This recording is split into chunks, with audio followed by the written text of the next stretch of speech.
Já parou para pensar que só existe cultura com energia? E é por isso que a Petrobras é a maior patrocinadora da cultura brasileira. Se depender da gente, essa energia nunca vai faltar. Programa Petrobras Cultural. Mais energia para a cultura. Petrobras, líder na transição energética justa. O Brasil é a nossa energia.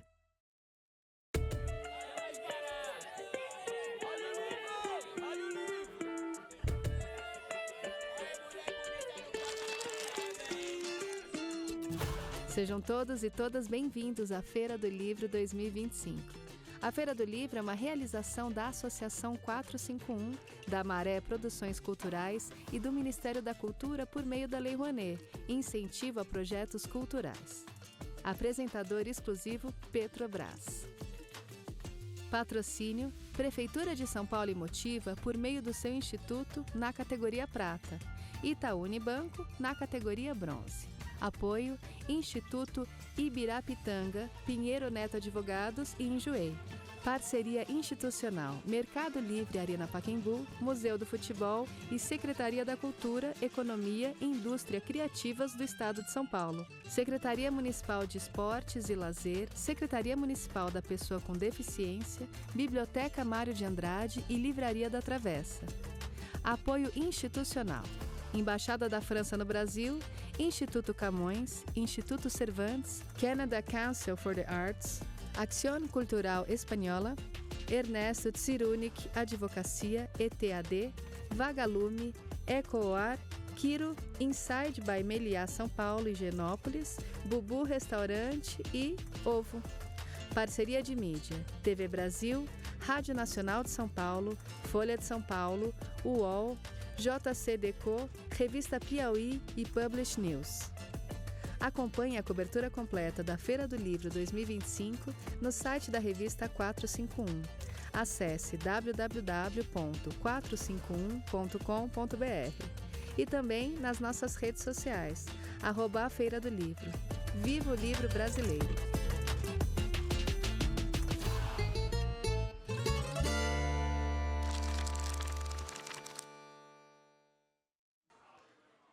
Boa tarde, estamos aqui para começar o nosso próximo debate. Peço desculpas pelo atraso, mas é um debate fundamental que a gente faz aqui na Feira do Livro, nessa mesa de agora. Primeiro eu vou fazer um agradecimento. Através da Lei Rouanet de Cultura, do Ministério da Cultura, a Petrobras apresenta a Feira do Livro 2025, que conta com o patrocínio da Prefeitura de São Paulo, da Motiva e do Itaú Unibanco. Agradecemos a todos os patrocinadores dessa edição, especialmente a Petrobras, por acreditarem, assim como nós, que a cultura move a economia. É isso, gente. E a gente vai falar agora de um tema que, de certa maneira, ilustra um pouco do que a gente está fazendo aqui nesse festival literário, né?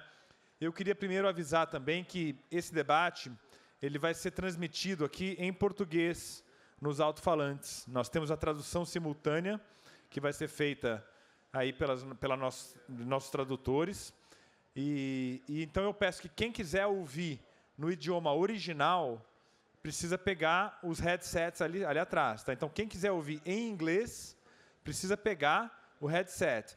Quem quiser ouvir em português não precisa, tá bom? Porque vai ser em português no alto-falante, tá bom? É isso. Então, aqui sem demora, eu vou convidar ao palco o nosso convidado, que está vindo com o apoio do Canada Council for the Arts, a quem nós agradecemos. Paris Marx, seja bem-vindo ao palco do Petrobras. Palmas para o Paris Marx, tudo bem? Seja bem-vindo. Welcome. Please have a seat.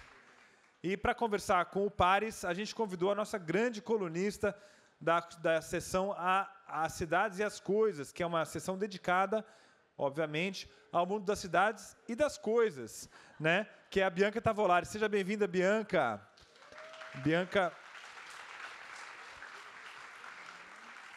Bianca nos dá a honra da presença dela aqui. Ela é uma super pensadora da cidade. E aqui eu vou falar para vocês rapidamente que quando a gente faz uma coisa como essa, que é montar um festival literário durante 9 dias num espaço onde estariam circulando carros, né? Aqui onde vocês estão sentados, normalmente passam carros.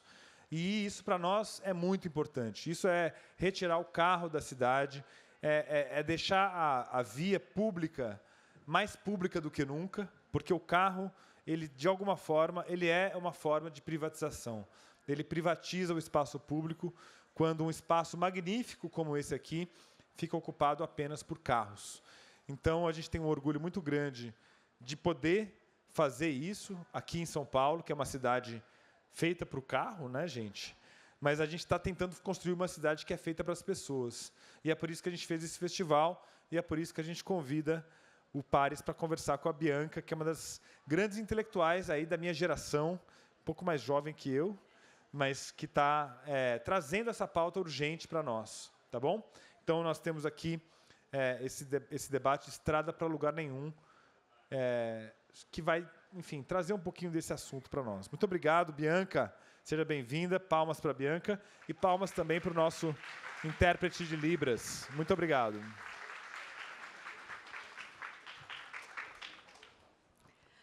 Olá a todas as pessoas que estão aqui na Feira do Livro. Meu nome é Bianca Tavolari, é um prazer enorme estar aqui com vocês hoje. Um prazer enorme estar aqui com o Marx, que escreveu esse livro, que se chama Estrada para Lugar Nenhum, que saiu pela UBU, com tradução do Humberto Amaral. Gosto sempre de falar quem traduziu, porque é importante a gente reconhecer o trabalho das pessoas. E vou começar apresentando muito brevemente o Paris, para que, então, a gente possa começar a nossa conversa aqui. Antes da gente começar e de eu apresentar e fazer as perguntas, gostaria de lembrar que quem quiser formular perguntas para o Paris, tem monitores que estão aqui em volta e que as perguntas vão poder ser feitas por escrito e que, nos 15 minutos finais, a gente vai abrir, então, para as perguntas. Então, né, fiquem à vontade, formulem perguntas. E, enfim, o Paris também, depois, como todos os autores, vai autografar o livro na Livraria da Travessa. Então, quem tiver com o livro, quem quiser comprar o livro, ele vai autografar para todo mundo e vai poder também conversar com vocês, mas, enfim, para quem quiser fazer perguntas, fiquem à vontade. Então, vamos começar? O Paris é jornalista, ele é autor desse livro, esse é o primeiro livro dele, tem já um livro novo no forno, que eu já vou... Né, tem algo aqui que a gente vai comentar sobre esse novo livro. E ele comanda o podcast Tech Won't Save Us, que seria a tecnologia não vai nos salvar, o que já dá um pouco o mote da discussão dessa conversa. O livro dele saiu aqui pelo UBU no ano passado e eu tive a honra também de resenhar na 451, na sessão As Cidades e as Coisas, como o Paulo tinha comentado antes. Acho que saiu na edição de novembro, se eu não me engano. Então, o livro, né, é um convite para a gente pensar sobre a relação entre tecnologia e mobilidade urbana e para onde a gente está indo. E uma série de discussões do livro ficaram muito atuais, ainda mais atuais, né, com as transformações recentes, especialmente em relação às Big Techs e Vale do Silício, com a eleição do Donald Trump, segundo mandato. Então, vou começar, Paris, te fazendo uma pergunta pensando nas promessas da economia digital. Então, a gente tinha o início da economia digital, não sei se você concorda com essa formulação, tinha como ideia superar as distâncias, né? Então, a ideia de que você pode trabalhar de qualquer lugar, você pode se comunicar de qualquer lugar, você pode comprar de qualquer lugar do planeta. Então, uma ideia de uma aceleração, né, que pretendia tornar o espaço obsoleto.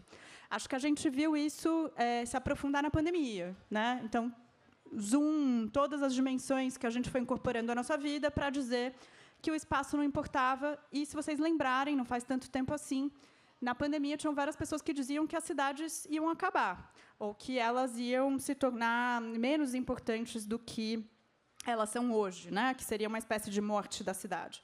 Por outro lado, tem um movimento da sharing economy, ou da economia do compartilhamento, que depende altamente do espaço. Se a gente pensar em aplicativos de carona como Uber, dependem altamente de como as cidades estão sendo pensadas, produzidas. Então, Queria te perguntar como que você vê essa virada, se é que você entende como uma virada, ou seja, quando foi que as grandes companhias de tecnologia fizeram esse movimento para dizer, olha, a gente é companhia de tecnologia, mas a gente produz o espaço urbano das cidades? Yeah, it's a great question. Thank you so much, Bianca. And it's great to... Yeah, it's good. And it's great to be here with all of you today. Yeah, so on the question, when we go back to the early days of, the internet in the 90s, going into the early 2000s, we have this idea that essentially what we are seeing here is the end of space in a certain sense, right? Anywhere you are in the world, you can connect with anybody else. It's kind of the promise of the internet. And to a certain degree, that's what we have seen, right? We have seen that it is possible to easily connect with people. And as you're saying, during the pandemic, it became very clear that working from home was going to be something that was available to a certain class of people, not to absolutely everybody in our societies, though we have seen the companies, especially the tech companies, and many others as well, push back on that since then, right? To try to force the workers back to the office because it feels like that's in the interest of the companies themselves to do that. But I think if we're talking about the shift, right, that you were discussing, is in the early days, we have this discussion of the internet, right? These are tech companies that are very much focused on hardware and software. They're very much based on, the computer and rolling out services, that are poised to connect us, that are looking to connect us around the world. And, they very clearly did that. But as they dominated the digital space, as they dominated what was happening online, what you had instead was, they reached a point where they had dominated that space, where they had started to extract much of the profits, and in particular the data that came from online communications. And as a result, they started to make this move into physical space, right? To command the area that they controlled, and also to use the power and the wealth that they had built up through their dominance of what was happening online, to then move into transportation, to then move into cities, to promote things like smart cities. And that's how we begin to see this transformation where they are moving into space, they are presenting ideas for what the future of cities and transportation could look like, and that leads us to the types of things that I'm then discussing in the book. Ótimo, obrigada. No livro, você volta para uma entrevista do Steve Jobs em agosto de 1980, no Wall Street Journal, quando o Steve Jobs era ainda bastante jovem, em que ele tem que explicar para as pessoas o que é um computador pessoal. As pessoas não sabiam o que era um PC. No caso, PC para a gente está muito ligado à Microsoft. Ele estava explicando por que a Apple tinha feito um computador pessoal. E a primeira analogia que ele faz é com a bicicleta. Ele diz, quando nós inventamos o computador pessoal, nós criamos um novo tipo de bicicleta. Mas ele abandona a analogia com a bicicleta muito rapidamente e ele substitui com a imagem de um Volkswagen na garagem, né? E aí tem uma coisa aqui que é o quanto que essa imagem ajuda a gente a entender essa relação que o Paris estava comentando, né, dessas empresas de tecnologia moldando o espaço, né? Então, a ideia de que você tem um controle pessoal sobre a máquina, né? Então, a ideia de que você vai ter um computador pessoal e, da mesma maneira que você tem um carro. A ideia de promessa de liberdade individual, controle do próprio caminho e de produtividade associada à aceleração. Além disso, me parece, você apresenta no livro que a tecnologia vai estar a serviço das decisões individuais. Você acha que é um pouco por aí a gênese do que a cultura do Vale do Silício entende nessa intersecção, né? Porque não é evidente essa intersecção. Yeah, it's a very important observation about these technologies, right? In the sense that if you look at the automobile and the way that the automobile is presented to the wider public, if you think about advertisements that you see of cars and how it's rolled out, it's all about the empowerment of the individual, right? If you buy this product, then you're going to be able to go wherever you want, whenever you want, as fast as you want. And, you know, if you often look at the commercials, say on television or something, you will assume that there's nobody else on the road with you, right? This is your lane, this is where you want to go, all on your own, you have the power, right? And so then when you move ahead to that Steve Jobs quote that you're talking about, where he is doing this interview in the Wall Street Journal, which is actually, if I remember correctly, an ad for Apple that is presented as an interview. You know, it's just a corporate advertisement, but is made to look like an interview because it's in the newspaper. What he is saying there is that the personal computer is acting like the automobile, in the sense that it is supposed to empower the individual, because the alternative is the way that computers used to be before that, where they were mainframe computers, right? They were things that were owned and controlled by large corporations and by governments. And so at the time, you were having kind of the miniaturization, the personalization of this technology so that many more people could access it.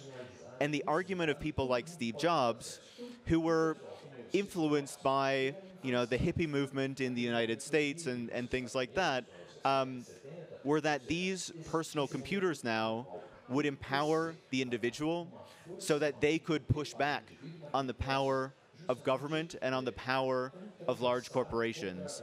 And then when you move forward, you know, I believe you said this was in the 1970s, 80s, if I remember correctly. Then when you move forward to the early 1990s, when you're having the internet, you know, really becoming more popular, then it becomes privatized in 1995. What's happening in that moment is you're still seeing that narrative become very important to that moment, right? The argument is that the internet and the rollout of the internet is also going to empower the individual. It's going to create this new kind of utopian space online where all of us can be whoever we want to be, do what we want to do, and the big, terrible government is not going to be able to move into that space and to potentially oppress us. Now, of course, if we fast forward a few decades after that, we can see the internet as a space absolutely dominated by major corporations that control so much of our lives, and that has created this very intensive surveillance apparatus that governments can easily kind of, you know, ride on top of to do, you know, very intense, very deep surveillance. So it's an interesting kind of evolution of this concept of the individualization, right, the empowerment of the individual, but then what actually comes on the other side of that, where we see this massive degree of corporate power to a degree that maybe we've never seen in human history before.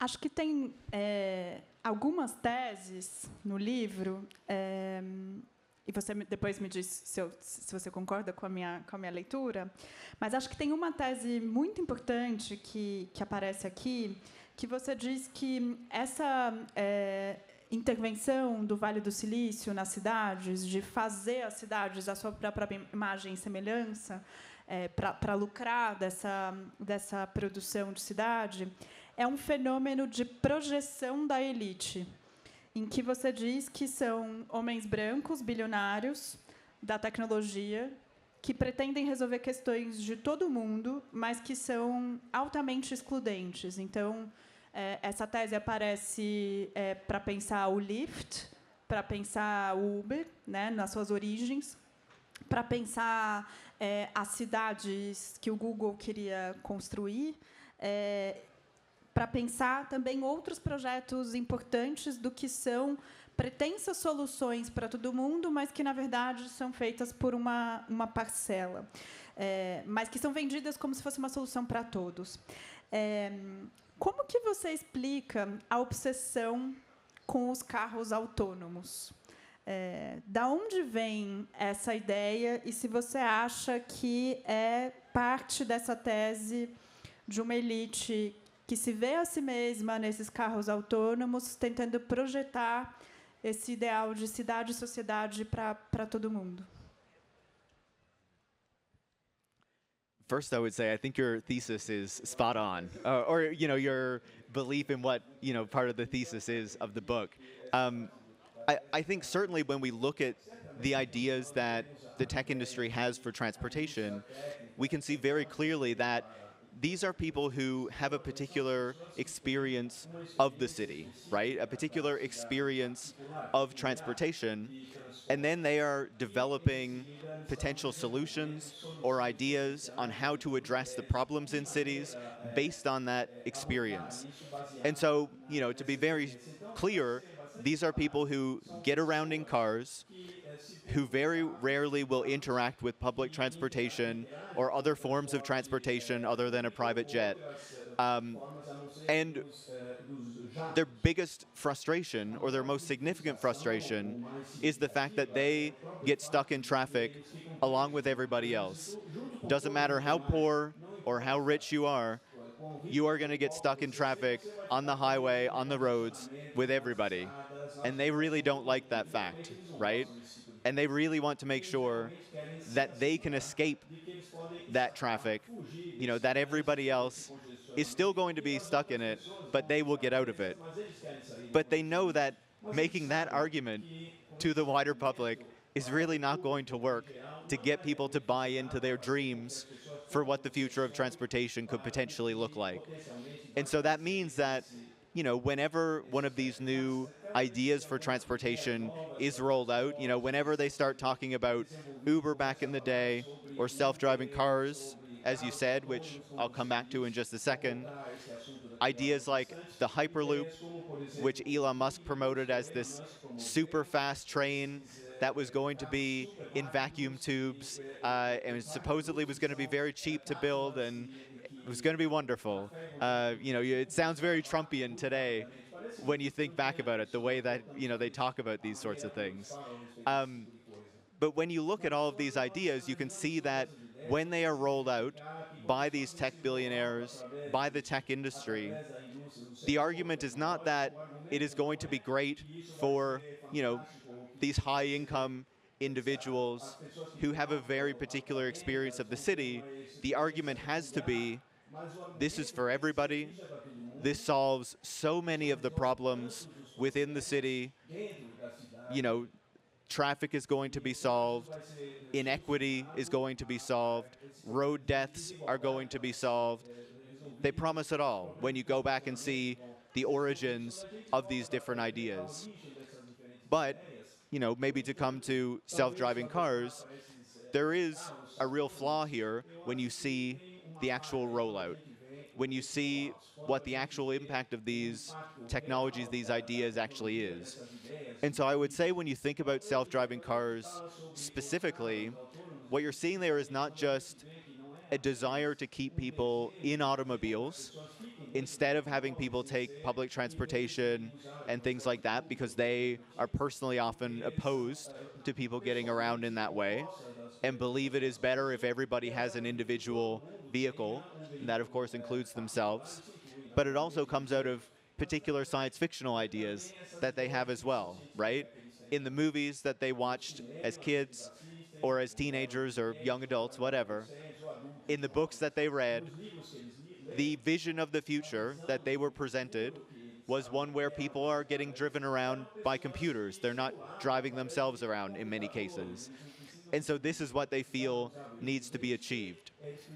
And I think the one other key thing that is important to understand about self-driving vehicles, which kind of comes back to your first question, right, when we were talking about why these tech companies were moving into cities, which is that self-driving cars is not just about potentially solving this transportation problem or making it so that elites in the city can get around in a more convenient way, but also so that these companies that depend on mass data collection in order to power their businesses and their business models have a new way to collect mass amounts of data on the public, not just around how we get around the city, but these vehicles, and not just the self-driving cars, but a lot of modern vehicles these days that automakers are rolling out are filled with cameras, are filled with means to collect data on the driving experience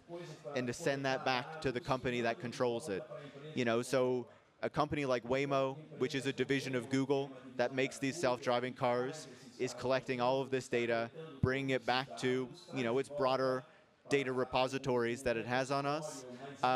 But even if you're driving a vehicle like a Ford or a Volkswagen or something like that, these automotive companies are increasingly collecting a lot of that data as well.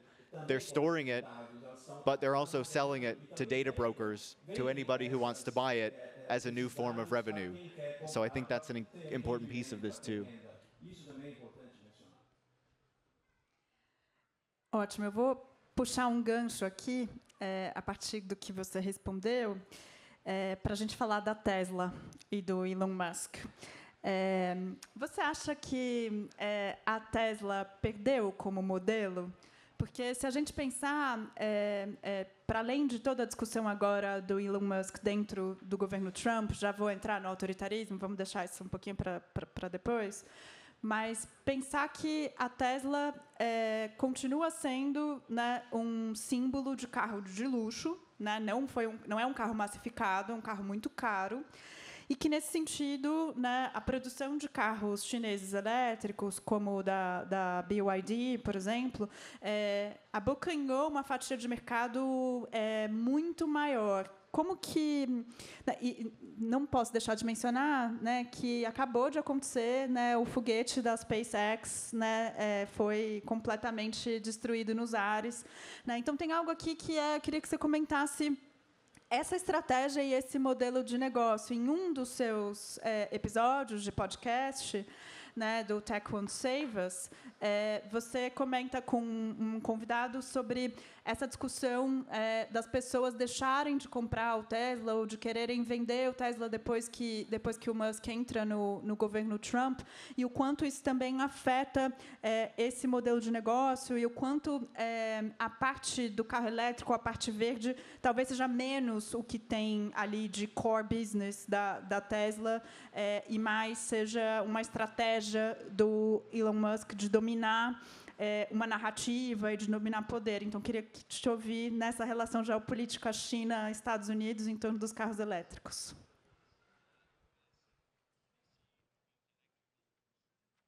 Absolutely. It's a big question, right? There's a lot that I could say about it.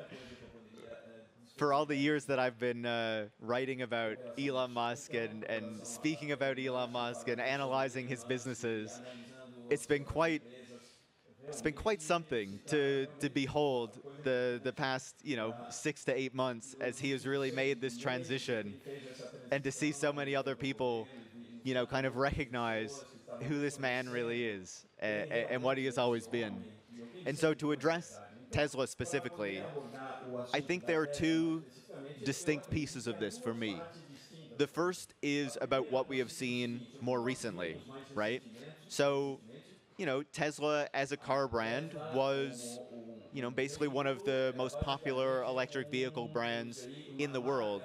For many people, it represented electric vehicles, right? It was kind of the market leader in electrification. And for a long time, it dominated the space and didn't have very many competitors.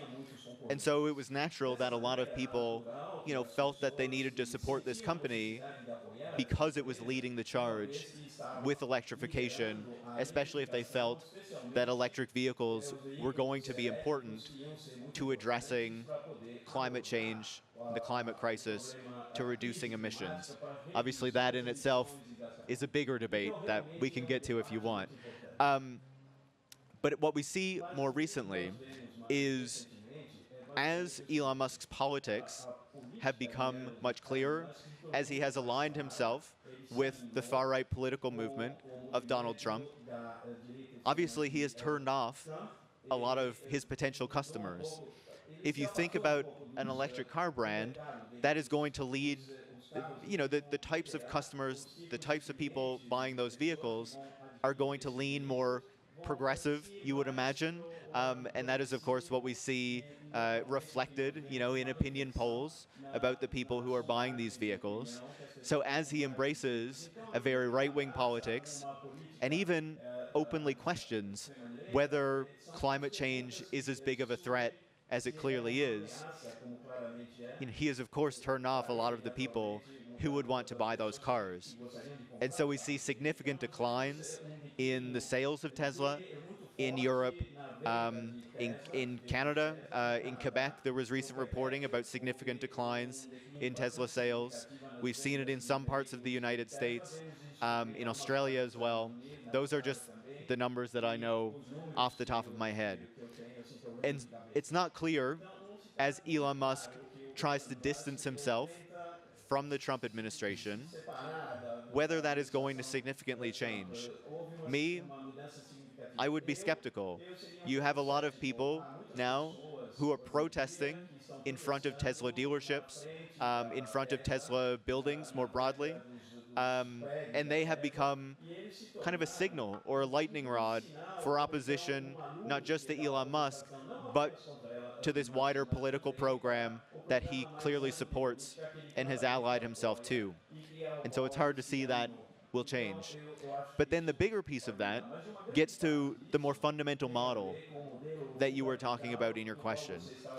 And that is that the idea that Elon Musk and that Tesla had was that you're going to start with a very expensive electric car, and then you're going to use the proceeds of that to make a more affordable electric car, and then a more affordable one again, and then finally reach the mass market where you have an affordable vehicle that you're going to sell to, many, many millions of people. That's not actually what we have seen play out. We have seen from very early on this strategy of using the revenues from the more expensive car in order to fund the cheaper car not work out in practice. And that is part of the reason that Elon Musk has had to turn to very inflated promises to try to keep money flooding into the business.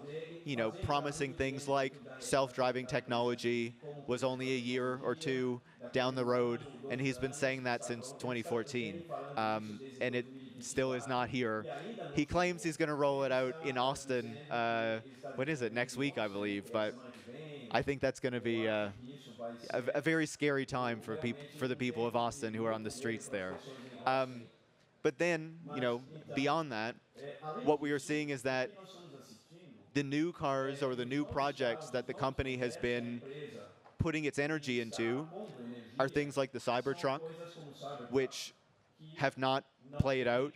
We know that there are hundreds of thousands of Cybertrucks sitting in lots in the United States that can't be sold because nobody wants to buy them. And even when Musk's vehicle designers at Tesla came to him and said, we need to work on a mass market affordable vehicle, he stopped them and he said, no, we need to work on a robo-taxi, a self-driving vehicle instead. And so it's clear that they are losing the kind of market lead that they had for so long. And what we're seeing instead, as you mentioned, is not just the competition growing from other Western automakers, but really this significant competition coming out of China with companies like BYD, in particular, Great Wall Motors, another increasingly popular one. And in those cases, they are not focusing on the expensive vehicle first and trying to kind of build down from there, which is unfortunately a model that a lot of the Western automakers adopted as well, trying to copy Tesla. They are going very clearly for the mass market very early, and they're benefiting from a recognition of the Chinese government over a decade ago that electric vehicles were going to be a very important piece of the future of transportation, and that it was also in the kind of geopolitical interest of the Chinese government to be less reliant on fossil fuels overall. And so that is part of the reason that you're seeing these companies leading.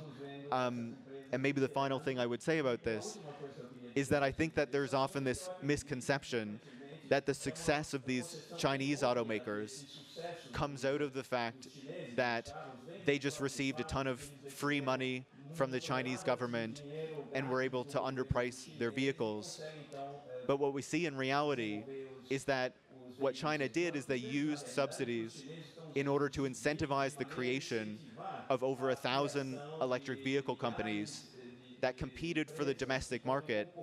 And because of that very competitive, kind of situation that existed, they had to rapidly improve the technology that they had, the vehicles that they were offering, in order to convince the Chinese public to buy from them and not all of these other competitors. So what we see in China right now is the consolidation of these electric vehicle companies is continuing as, the companies that couldn't keep up begin to fail and they merge.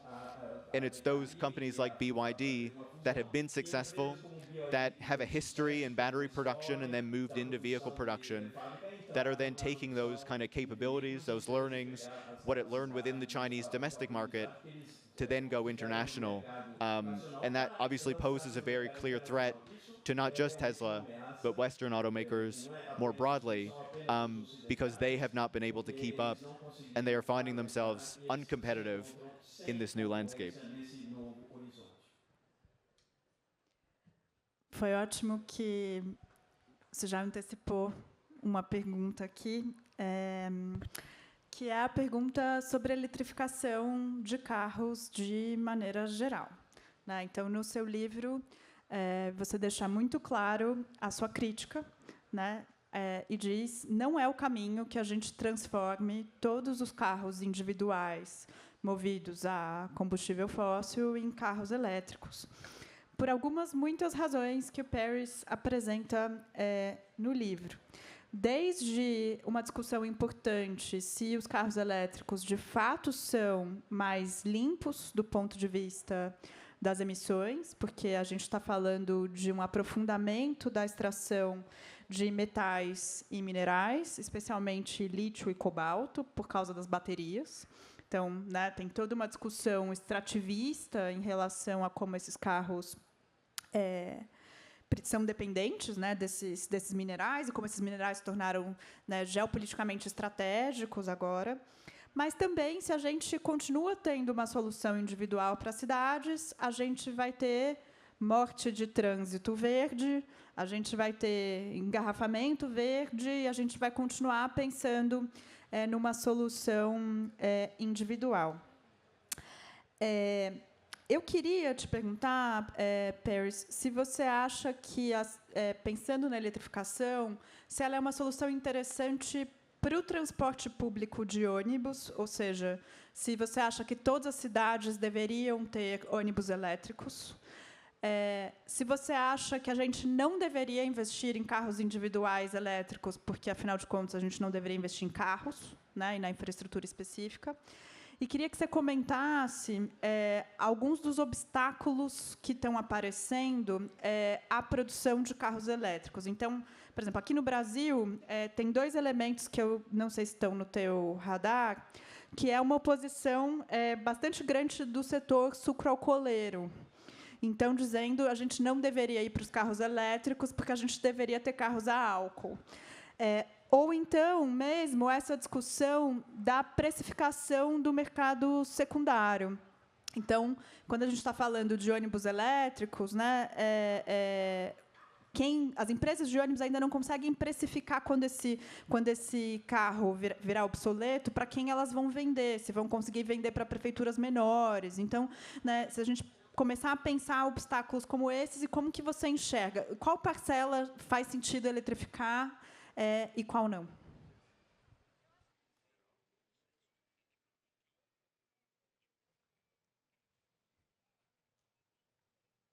Yeah, thank you so much. And I think it's such an important question, right? And there's so many things I could say about it.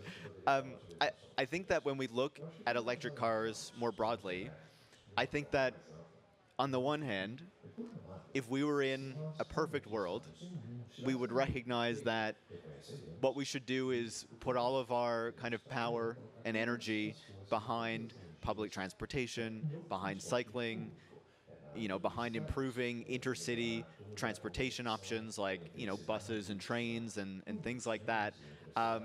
But then when you look at how rapidly we do need to reduce emissions and how some of those changes take time, I think there's also a recognition there that, electric cars are going to have to be part of, some degree of a transition.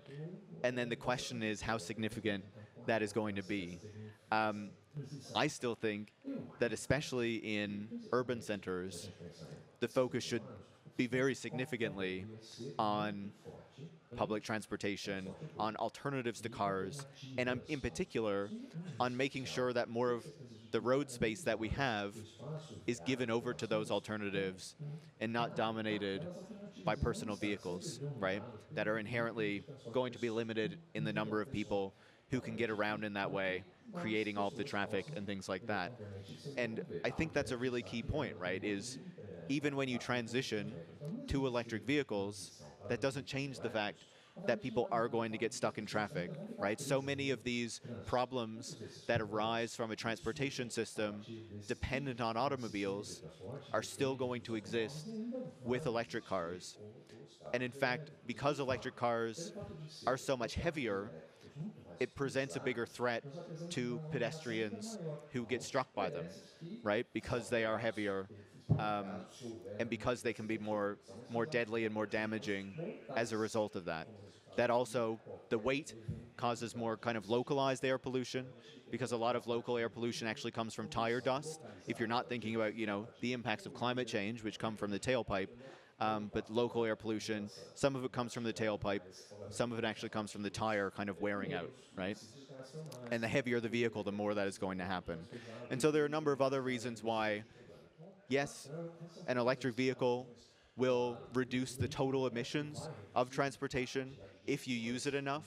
If you use it enough to make up for the embedded emissions in the battery, from the production of the battery, essentially, for making it. But it's still not nearly as significant as getting people to get out of a car altogether, to take a bike, to be able to walk, to use public transit, and those sorts of things. And so then to get to your question about electric buses, they're certainly not a solution that I'm opposed to, right? I think that there's certainly a place for electric buses in the areas and the types of routes where that is going to make sense. But in the studies, that I looked at for the book, the people who really kind of crunched the numbers on this, what we see is that even getting someone to move from an electric car to a gas or diesel powered bus is going to result in a lower, carbon footprint for the trip that you're going to take. So while I'm fully supportive of electric buses, my focus would be to say, if you can increase public transportation, if you can encourage more people to take it by investing more in it, by improving the quality of the public transportation system, or even getting people to cycle more by making that safer and more reasonable for people to do, then you're going to get a much bigger savings than just making those buses electric in the short term. I'm sure that's something that can be done over time, but there are also questions that come with the kind of limitations of electric buses as well, which is why I say some routes I think that they're very well equipped for, and other routes they're probably going to be less well equipped for, just because of how long they might be, where they might run, the ease of recharging and things like that. So that's, and I don't know, maybe on your point about ethanol, I think that's certainly unique to Brazil and certain other countries around the world, but I would say it's completely in line with what we see from interests that are going to benefit from the continuation of transportation system and dependence on automobiles as it is right now. In Canada, where I'm from, we have the oil industry that lobbies very strongly to limit the transition to electric vehicles, to limit the use of renewable energy, to try to argue that net zero targets should be for 2050 instead of 2030.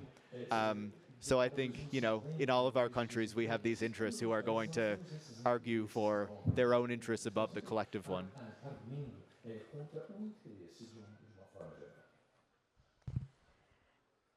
A gente almoçou na segunda-feira e o Peirce tem uma posição muito interessante, que inclusive tem um episódio do podcast dele sobre isso, de que a inteligência artificial generativa ela não vai alterar tanto assim o nosso mundo. Então, a gente está vendo, né, uma série de transformações com a IA generativa, e o Peirce entende que isso é muito mais promessa, ou muito mais um discurso da tecnologia do Vale do Silício, do que exatamente uma transformação que vai chegar num sentido fatalista, né? E eu brinquei com ele, lembrando que, não há pouco tempo atrás, diziam que a gente tinha que comprar terrenos no metaverso, né? E o metaverso foi um completo fracasso. Queria te ouvir. Você acha que, por que você acha que a IA generativa não vai alterar tanto assim? Que promessas que você acha que são falhas ou que são simplesmente espuma, né? E como que você está vendo isso, pensando no impacto das cidades e tudo mais? Yeah, it's a great question. And, you know, you talk about the metaverse example, but we could also say, as recently as a few years ago, we were apparently all going to start buying things with cryptocurrencies and Bitcoin within a few years. And, you know, I don't know about you, but I don't do that very often or ever. So thinking about this question about generative AI, I think this is a really interesting one, right? Obviously, we have a tech industry, an AI industry, that is very interested in making us believe that they have created very powerful, world-changing tools that are going to make sure nothing is ever the same again, right? That's a very convenient argument for an industry that wants us to believe their products, you know, are powerful and world-changing. But I would not argue that there are uses to generative AI, that there are impacts to generative AI. But I question whether those are the impacts that the industry wants us to believe are the ones that we should be paying attention to. And so for me, when I think about what the tech industry, what companies like OpenAI or CEOs like Sam Altman, you know, which are behind ChatGPT, want us to believe, I think back to 10 or 15 years ago. You know, people might remember in the early 2010s, the argument that we had in that time was that up to half of all jobs were about to be wiped out because of advances in artificial intelligence and robotics.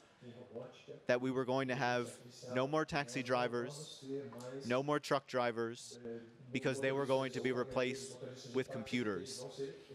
That the elderly were going to be cared for by robots. That the people making your burger at McDonald's were going to be replaced with a robot doing the burger flipping. And I don't know about you, but last I checked, that's not the world we live in today. And it doesn't seem to be the one that we're really on the course for anytime soon. For me, what I took out of that moment and what informs the way I see what is happening today is how we had this narrative, this argument from this industry that all of these jobs were about to be wiped out, and that became the thing that people had to talk about or to think about what the implications were going to be. As a result of that, there was a big discussion, a policy discussion, about whether we were going to need a basic income to provide people a certain level of sustenance so that they could get by, because so many people in our societies were not going to have a job any longer as a result of these technologies. What we actually saw was not that, but the entrenchment of the gig economy, companies like Uber that rolled out these forms of app-mediated work where people have less control over how they work. They're controlled and managed by an algorithm. It's very opaque how much they're being paid or what type of work is going to be available to them. And as well, the rollout of algorithmic management in more traditional workplaces. And Amazon was the real leader here in rolling out algorithmic management in its warehouses, not just in the United States, but around the world, that made sure that the workers in those locations were highly controlled in the type of work that they were doing, in when they could do their work. They had far less power and authority to push back against their bosses or their managers because it was increasingly algorithms that were managing them. And then that had to roll out to other workplaces as well that had to compete with what Amazon had already done. And so for me, that informed me that what happened in that moment is the industry created a narrative to distract us from what they were really doing with the technology. And so now when we fast forward about a decade to see what's happening with generative AI, what I think is they have created this massive narrative that AI is potentially going to develop a consciousness of its own, might become intelligent and threatens the whole of humanity, that all of our jobs are at threat, and maybe even more of that. And that, to me, feels like a distraction from the way they're actually going to try to roll out these technologies, not to displace workers, but to make sure that they have, again, that we collectively have far less power over our work, in our workplaces, over our lives more generally. And that, to me, is what I'm far more concerned about. The way these technologies are going to be rolled out in workplaces, against workers, but also how they're going to lobby, and we already see this, for governments to roll it out in the delivery of services, in visa processing and immigration, in policing services that are going to have very exploitative and discriminatory impacts for the whole of society. That's what I'm much more worried about.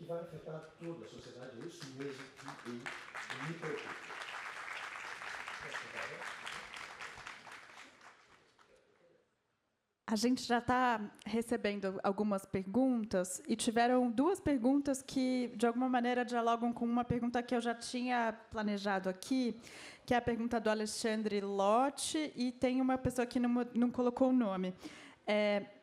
No seu livro, você tem uma formulação que, para a gente aqui no Brasil, é muito cara, que é a ideia do transporte como direito. Né? Então, pensar, de alguma maneira, você coloca as fichas no Estado e na ideia de que o transporte tem que ser um direito para todos. Né?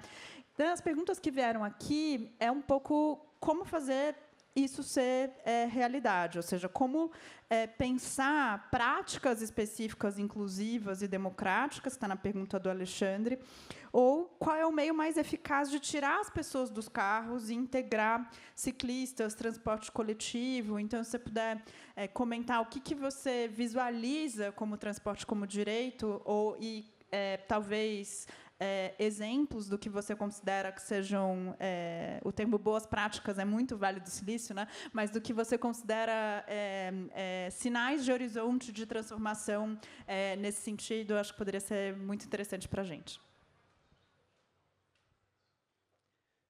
Yeah, I think it's another great question. And I think it's an inherently difficult one, right? Because the convenience of the narrative that the tech industry creates around transportation is that we don't need to think about transportation as a political problem, right?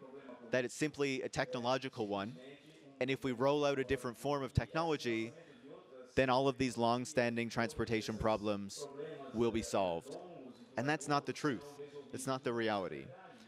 What we see time and again is that these technologies will roll out in our cities, but the benefits that the companies, that people like Elon Musk have promised us do not materialize, but there are a whole load of drawbacks that are created as a result because they didn't think about how these ideas, these technologies would interact with existing inequities, existing issues within the city that are long-standing issues, that are the result of policy decisions that were made over many decades, if not a century, to create the transportation system that we are dependent on today. And so when we think about transportation as a right, when we think about actually rolling that out, that is inherently something difficult because it requires political action. It requires thinking about the policies that have been enacted that have created these issues like traffic, like road deaths, like the inequitable access to transportation in the first place, and how we're going to address those, to change those, to create a much better transportation system and, you know, a much better city for the vast majority of people.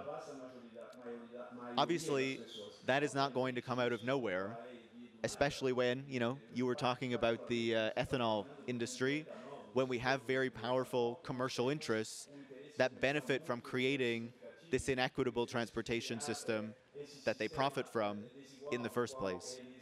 And so for me, that means what's going to be so important is certainly having people who can advocate for this, right, who can try to educate the public about alternatives that exist, but then also creating the collective movements, the social movements that are going to be able to demand governments to act and to try to force these changes.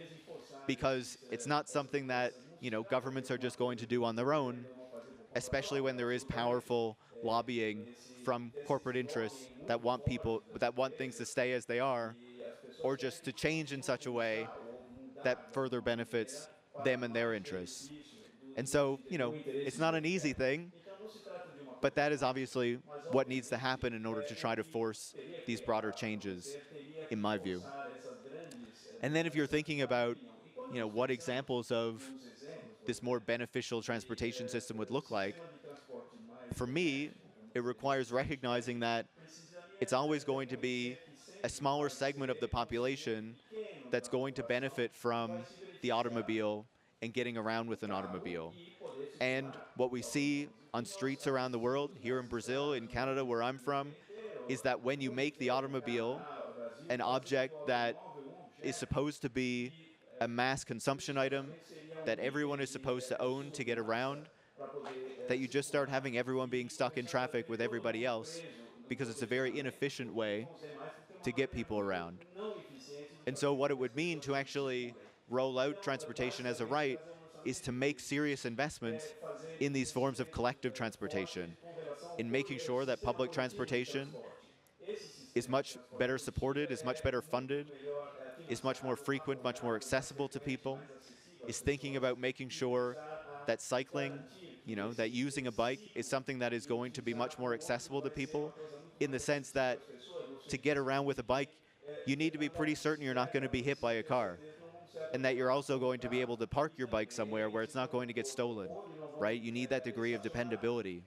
And that requires investments in infrastructure to make it that way. It's not something that can be done by one single person, unfortunately, as an individual. And so we do see these things happening in cities around the world.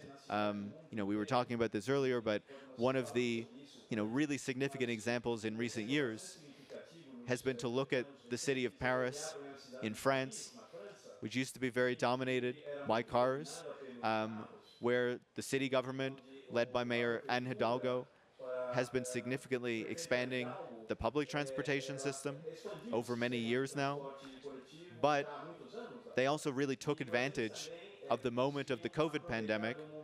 You know, at that time, we saw many cities start to, we could say, close streets to cars, but we could also say open them to pedestrians and cyclists. And many cities tried that at the time, but a lot of cities then reversed course and gave that space back to the cars that dominated it before. And what happened in Paris is they didn't give it back, but they actually kept expanding it so that there was much more space for cyclists. And surprise, what did they see? Is that many more people started riding a bike around the city because it was safe and it was convenient to do so. So I think that proves in recent years a very clear example that it's not just about kind of little financial incentives here and there and things like that, but is actually thinking about how do you change the infrastructure, how do you change how road space, how transportation is allocated, because that is going to impact the choices that people can actually make in their everyday lives. with how they get around.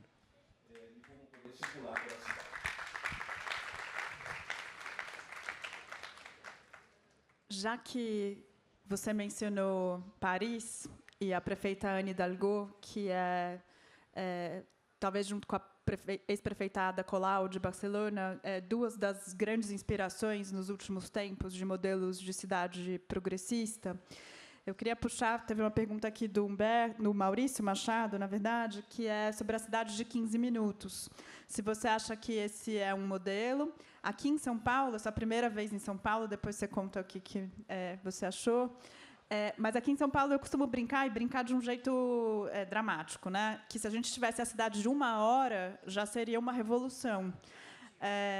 Então, queria te ouvir sobre essa ideia da cidade de 15 minutos, né? Que, para quem não conhece, é a ideia de você não ter centro e periferia, mas ter diversas centralidades, e com a ideia de que os habitantes de uma cidade poderiam fazer tudo, trabalhar, ir ao supermercado, creche, escola, se divertir, lazer, etc., num raio de 15 minutos da sua moradia, então, portanto, várias centralidades diferentes. Então, se você entende que essa ideia é interessante para um planejamento urbano, e se ela é, de alguma maneira, universal, né? Todas as cidades deveriam perseguir a cidade de 15 minutos?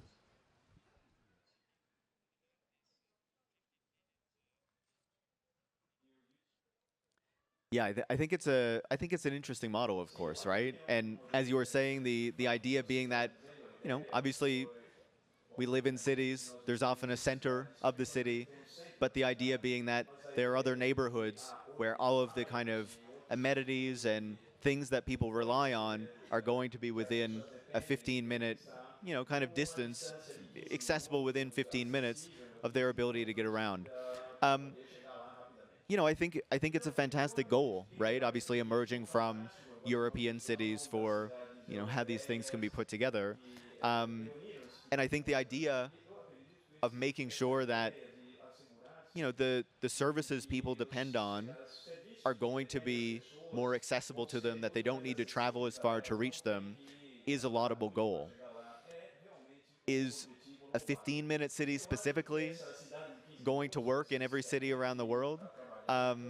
Maybe it's not the most universal solution, is something I would say.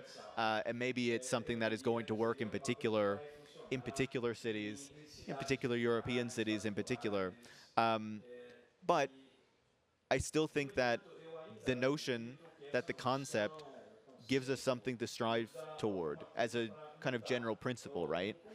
Which is that we don't try to put everything in one place, in kind of one center, and then expect everyone to be able to reach it, but to say, there should be doctors' offices within easy accessibility of different communities, that people are not going to have to try to travel as far to reach them, and other different important services that, everyone depends on, really, right? So I think it's a great idea. I think it's a great thing to strive toward, but do I think that every single city is going to become a 15-minute city? I'm not as convinced as that, but it would be fantastic if it were possible, right? O último episódio, o mais recente do podcast Tech Won't Save Us, é sobre o Brasil. Se eu não me engano, saiu hoje. Em que o Paris entrevista a Laís Martins, que é jornalista do Intercept, discutindo sobre nosso Supremo Tribunal Federal. Ela está aqui. O Supremo Tribunal Federal, as discussões sobre como o Brasil se tornou um exemplo de enfrentamento às Big Techs, pensando no caso do X, né, e a decisão do ministro Alexandre de Moraes de suspender, né, o X no Brasil. Então, queria primeiro te perguntar como que você vê o Brasil nessa geopolítica de enfrentamento ou de exigência de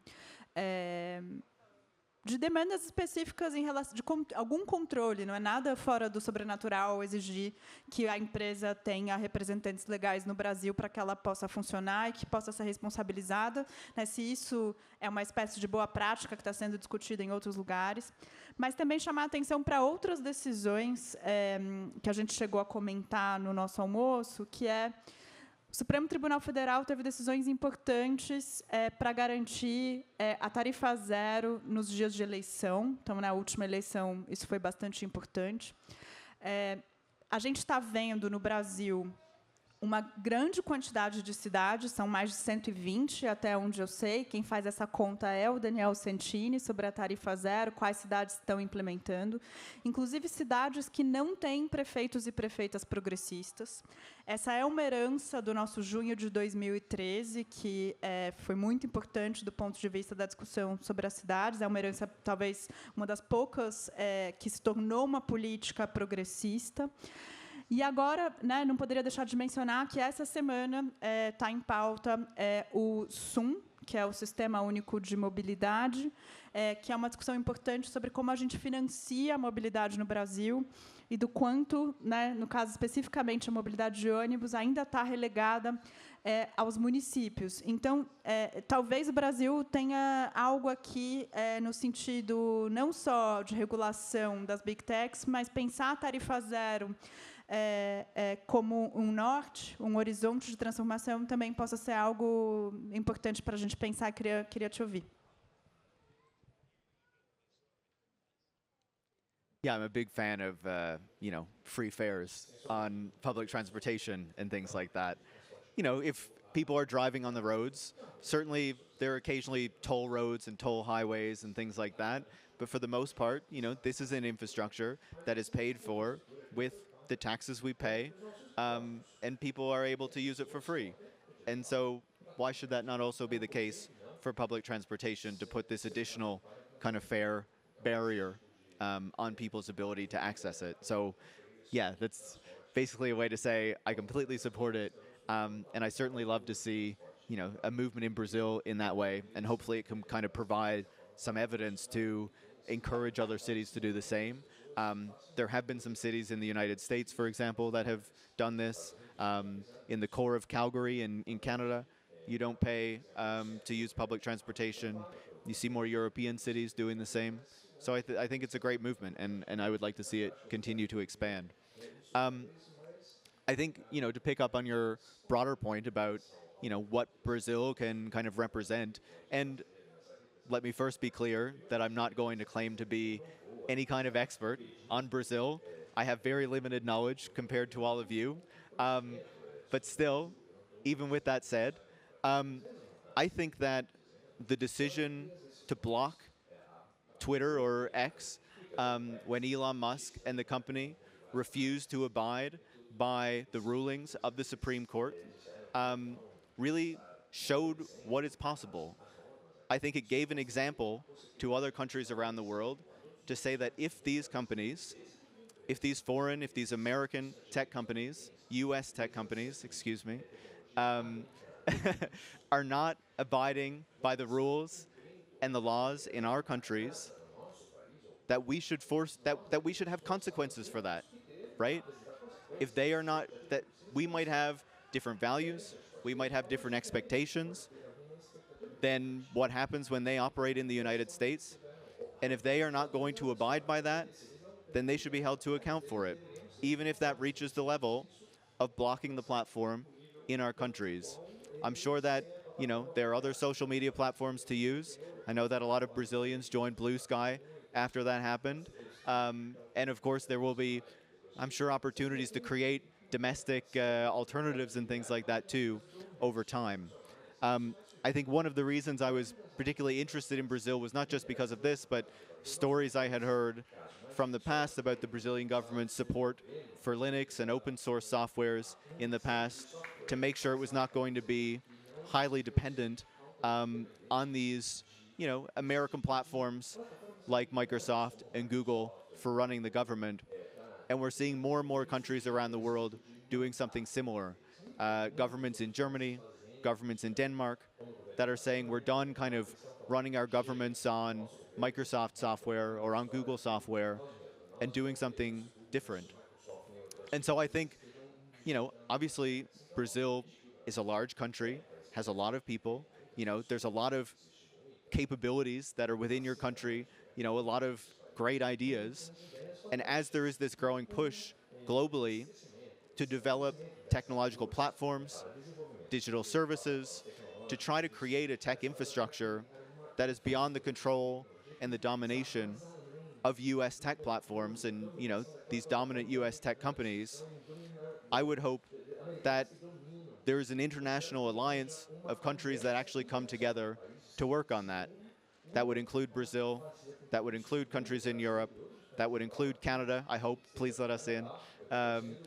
Australia, Japan, South Korea, many other different parts of the world that want to say, we don't want to see our countries, our tech infrastructure dominated by US companies. We don't want to see it dominated by Chinese companies.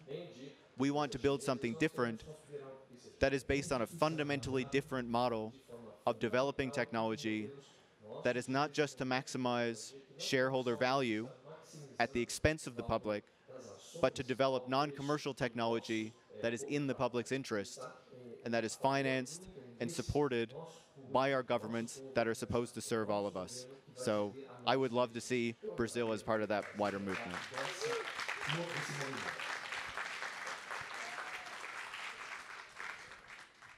Paris, seu próximo livro, pelo que você contou na segunda-feira, é sobre os grandes centros de dados, né? A gente está vendo as paisagens mudarem, né? Uma discussão importante sobre onde esses centros de dados estão localizados, o tanto de água potável que eles acabam consumindo, o quanto esses centros de dados produzidos por grandes empresas de tecnologia também consomem a energia limpa, né, do mundo, e mudam paisagens, né, cidades, mas talvez cidades menores, né, tem toda uma discussão aqui de onde eles estão localizados. Eu sei que o livro ainda vai demorar um pouco, porque o Percy está viajando para todos os lugares, ele não consegue escrever, mas queria que você contasse um pouco para a gente qual que é a abordagem, qual o seu take, e pensando por que você acha que essa é uma lente poderosa de análise para conjugação entre tecnologia, as transformações que a gente está vendo e as transformações no território.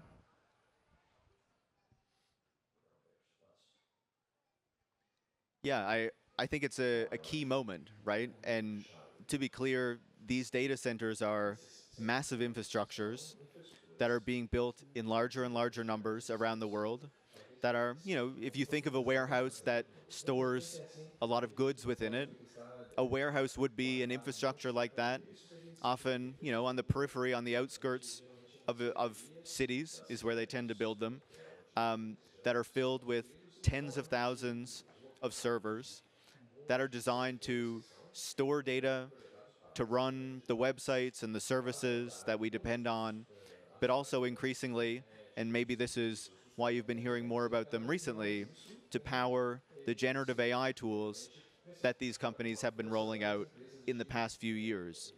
Because those tools are very energy intensive, very resource intensive, very computationally intensive, and that is, of course, what requires this expansion of data centers around the world that we have been seeing.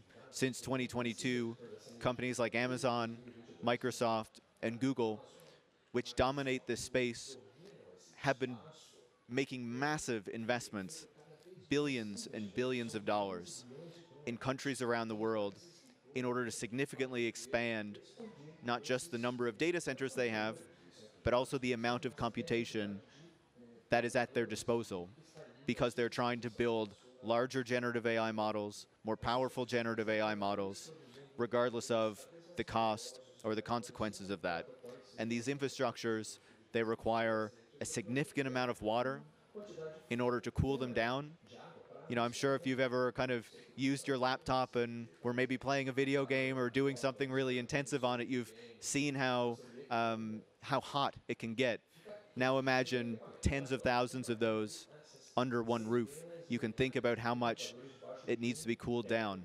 And then, of course, also significant amounts of power in order to cool them down, but also to run all of those servers and everything that is needed to keep the data center operating.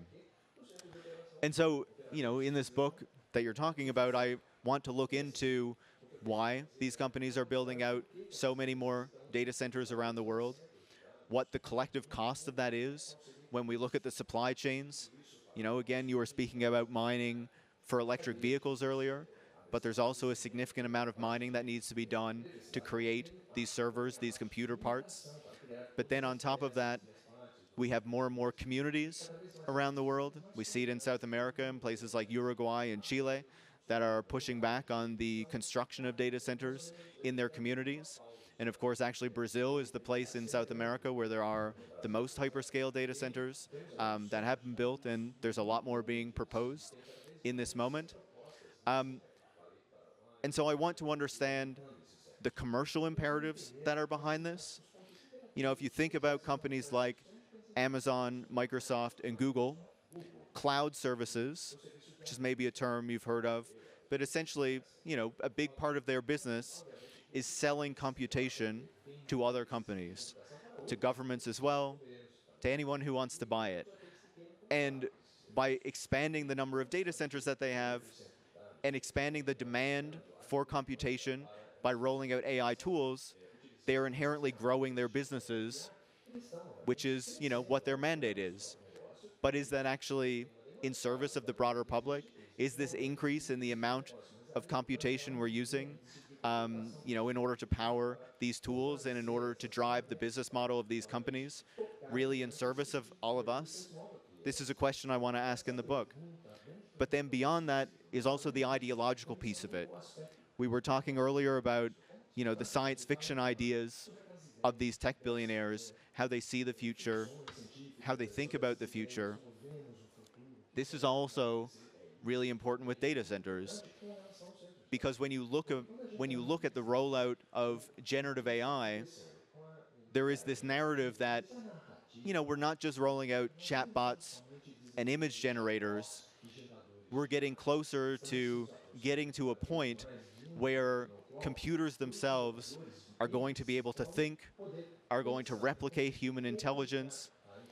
And for people like Sam Altman, who is the CEO of OpenAI, and many of these tech billionaires, their goal is to eventually merge the computer brain, or the human brain, excuse me, with a computer to make sure that they can live forever, but also to, expand their mental capacities, I guess.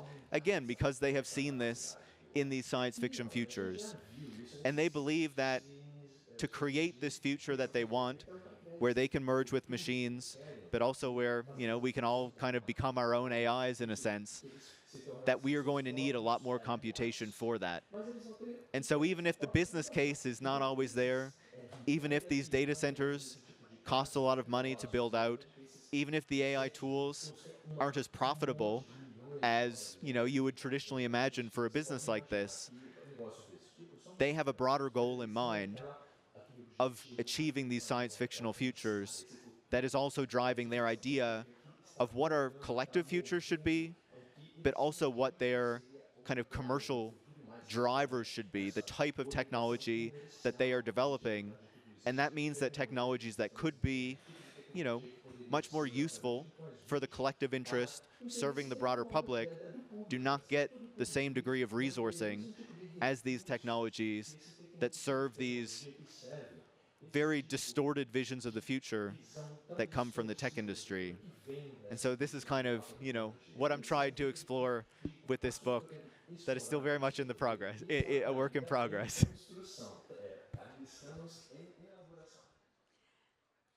A gente está chegando no final. Eu vou fazer uma última pergunta bem simples. Qual que é a visão de futuro que você acha que o campo progressista deveria perseguir? Por que eu faço essa pergunta? Para além do fato de que parece que a visão de futuro dos líderes das Big Techs se consolidou de maneira muito clara nos últimos tempos. A visão de futuro das Big Techs, e a gente pode discutir se a do Elon Musk continua assim, é o Donald Trump. Em termos políticos, para onde você acha que a gente... Fácil, tranquilo, sim, de pergunta. Para onde você acha que é o caminho de futuro para a gente almejar?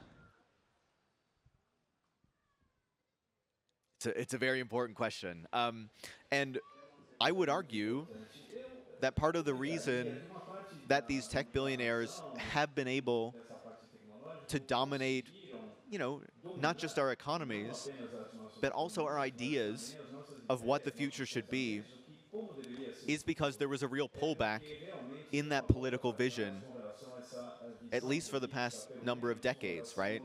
I would say at least since the neoliberal turn in the 80s and 90s, and this idea that, the government needed to do less, that more needed to be left to the private sector, and then into that void, you have people like Elon Musk and tech billionaires move in and say, if it doesn't look like the world is getting better, we can offer you a vision for what a different future, what a better future is going to be.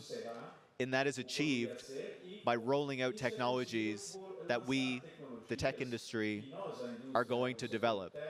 And of course, we see the consequences of that vision of the future in front of us today, in particular with this alliance between the tech industry and not just, kind of Donald Trump and the MAGA movement in the United States, but increasingly with far-right movements around the world. And of course, you will all remember the image of Elon Musk shaking hands with Bolsonaro a number of years ago, right? It's not just an American thing.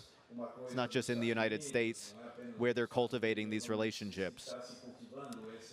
And so, while I think that technology can certainly be part of some kind of progressive vision for a future, a better future, I think inherently that is a political vision, right? It is about laying out how we can actually use the collective power that is available to us, that can be wielded, in order to create a better world. The kind of tech vision can look very sexy, very interesting. They're able to lay it out in that way because they don't need to be worried about implementation or the actual consequences of their visions and their technologies. Obviously, for people who are thinking about a more progressive future for what our world can be and what it can look like, we need to deal with real problems and real issues, which can make, it a little bit more difficult. But that doesn't mean that we can't strive toward a society that works for everybody, for transportation that is going to serve the wider public, for housing that is actually affordable for people, for thinking about what a better world is going to look like, and to make sure that is a very sustainable one, a very equitable one, that enshrines these rights that we were talking about earlier, and that is not just focused on a better city or a better world for the tech billionaires, for the elites, and the ways that they live, but is actually thinking about how everybody gets around, how everybody lives, and what collective prosperity can actually mean. So it's light on specifics, but that's because I think, the specifics of that are going to look a little bit different in different places. The types of things that Brazilians are going to emphasize might look a bit different than what Canadians might emphasize. And so, in that way, I'm a bit hesitant to, kind of lay a vision on you when I'm sure you can develop that vision democratically on your own. Desenvolver essa visão de maneira democrática por conta própria.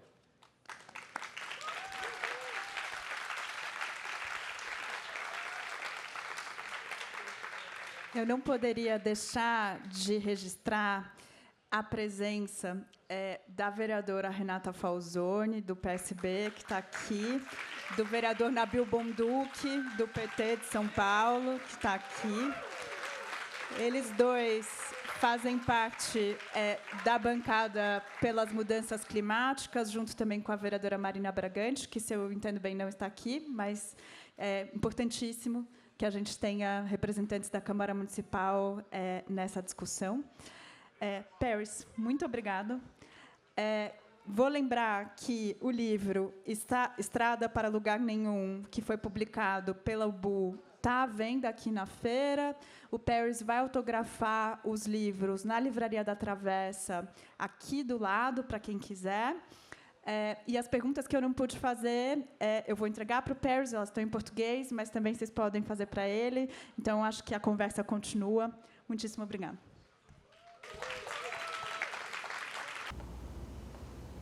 Já parou para pensar que só existe cultura com energia? E é por isso que a Petrobras é a maior patrocinadora da cultura brasileira. Se depender da gente, essa energia nunca vai faltar. Programa Petrobras Cultural. Mais energia para a cultura. Petrobras, líder na transição energética justa. O Brasil é a nossa energia. São Paulo é arte, cultura e criatividade, com mais de 200 espaços culturais da Prefeitura de São Paulo em todas as regiões da cidade.